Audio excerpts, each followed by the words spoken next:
நான் சாகலை என்றான் ஆனந்த். அவள் அமைதியா பார்த்துவிட்டு, அதெப்படி? என் கணவர் சொன்னார், உன்னை பார்க்க முடிந்தவங்க அனைவரும் செத்தவர்கள்தான் என்றாள். ஆனந்த் நடுங்கினான். இல்ல, நான் சாகல. அவன் கதவை திடுக்கிட்டு திறந்து ரிசப்ஷனுக்கு ஓடினான். அங்கே இந்த முறை ஒருவன் இருந்தான். சார், என்ன சார், என்னாச்சு இந்த நேரம்? ரிசப்ஷனிஸ்ட் கேட்டான். ஆனந்த் வார்த்தை வராமல் சுற்றி பார்த்தான். அந்த பெண் அதே இடத்தில் ரிசப்ஷன் வலது பக்க மூலையில் அதே போல உட்கார்ந்திருந்தாள். ஆனந்த் கலங்கிப் போனான். அங்கே யார் இருப்பது என்று ரிசப்ஷனிஸ்டிடம் கேட்டான்.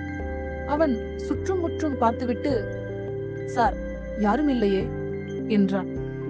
ஆனந்தின் உடம்பு வியர்த்தது. அவன் மெதுவாக அவள் உட்கார்ந்திருந்த இருக்கைக்கு எதிரே போய் உட்கார்ந்தான். அவள் புன்னகைத்தாள். உனக்கு என்ன வேண்டும் என்று ஆனந்த் கேட்டான்.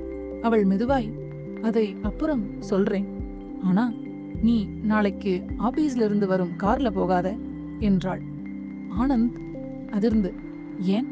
அவள், ஆமா, நாளைக்கு காலை 8 மணிக்கு ஒரு அசம்பாவிதம் நடக்கப் போகுது, கார் ஆக்சிடென்ட் என்றாள். ஆனந்த் உறைந்து போனான். அவள் எழுந்து ஹோட்டலில் இருந்து வெளியேறினாள். ஆனந்த் அவளையே பார்த்து கொண்டிருந்தான்.